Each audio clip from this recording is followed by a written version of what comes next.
Standing in line to see the show tonight, and there's a light on, heavy glow. By the way, I tried to say I'd be there, waiting for. Welcome back to Sports Talk is McKimmy, and by the way, have you heard we got a special guest on this week's show, the one and only Don Sharp, and we went to break a minute ago. We've been getting bombarded online, people visiting our Facebook page, Sports Talk is McKimmy podcast show. It's where to go for everything in local sports, national sports, and exclusive information on the Arkansas Tornadoes semi-pro football team.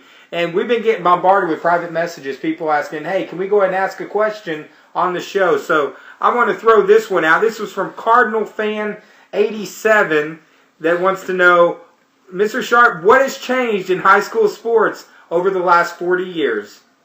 What has changed most? Well, it's a lot more high profile than it was when I was, for instance, when I was in high school, when I first started even teaching school. It's of course the internet has changed everything as far as our information, ability to gain information. Stats are everywhere. I think I know when I was in high school, and even when I first started teaching, individual stats were not a big deal for students, but now they have become big, and keeping stats has become a very important thing. I can also tell you that athletes are different now than they were. They're bigger, they're faster, they're stronger. The training methods are there's a lot more to it. It used to be that you practiced, you did some running for conditioning, and you played the game. But there's a lot more to it now. Nutrition is important, and the girls' side of it, girls' athletics has gotten a lot bigger than it was.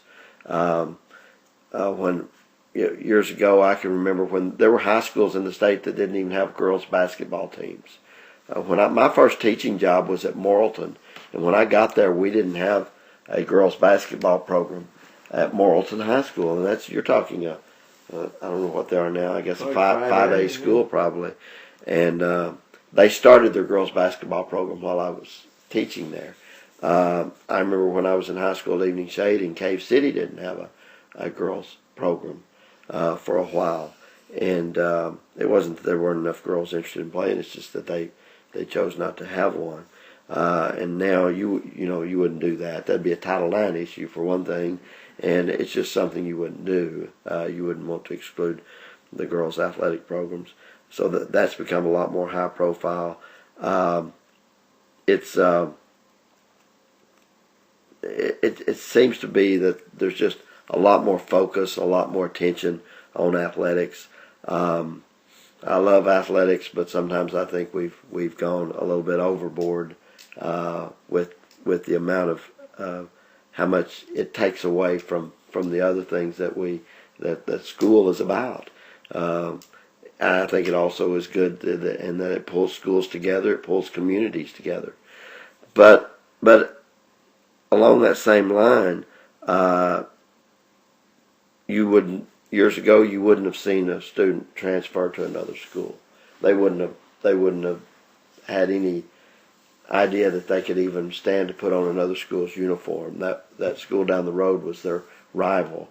And now if they think they have a chance for more playing time, or they don't like the style of play that they're playing at their school, it's not uncommon now to see students, if they think it'll get them a little bit more attention, to see them change schools. And that's I think that's something that we may have lost is the amount of loyalty that students had to their own schools. Whether that's a good thing or not, I don't know, but it's something that I kind of miss. One thing that I've noticed, it may be a perception, it may be correct, I don't know, but I'll get your take on it. Are parents different in regards to athletics, to their and their children's performance than they used to be? Are they more involved, less involved, more concerned about scholarships? When really, how many 1A, 2A, 3A, 4A, 5A, even on up to 7A are really gonna play college ball? Well, and that's just it. It's there are very few. In my lengthy career, I've not had a basketball player from a school where I have been that went to a D1 school. I've had some female athletes that went to Division II. I can't even remember any male athletes that went and played basketball at Division II. Had some that went to community colleges, junior colleges, and played. But there's not that many, and I think with cable TV and with cable sports networks especially, everything is analyzed and broken down, and even people who haven't played sports may not have played as when they were in school, but they have children who play.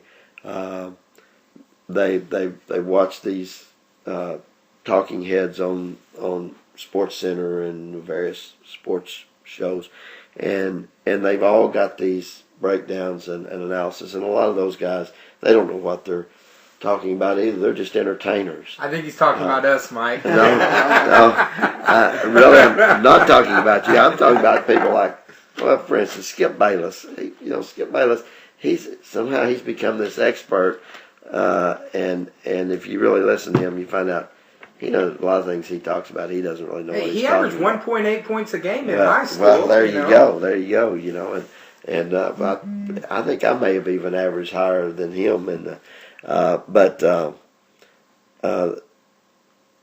yet he gets paid a lot of money to analyze and criticize coaches and athletes, and I don't take much of what those guys say to heart because.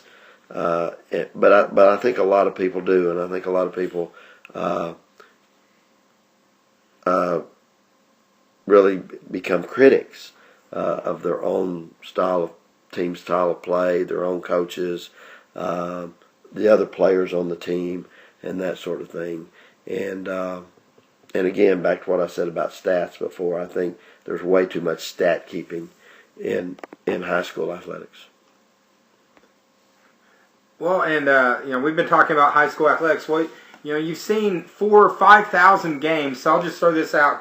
Quick question for you: what is your favorite concession stand that you've ever eaten at in your 40 years? That's a lot of different places, a lot of gyms, a lot of ball fields. What is the favorite concession stand you've ever eaten at in your 40 years in education?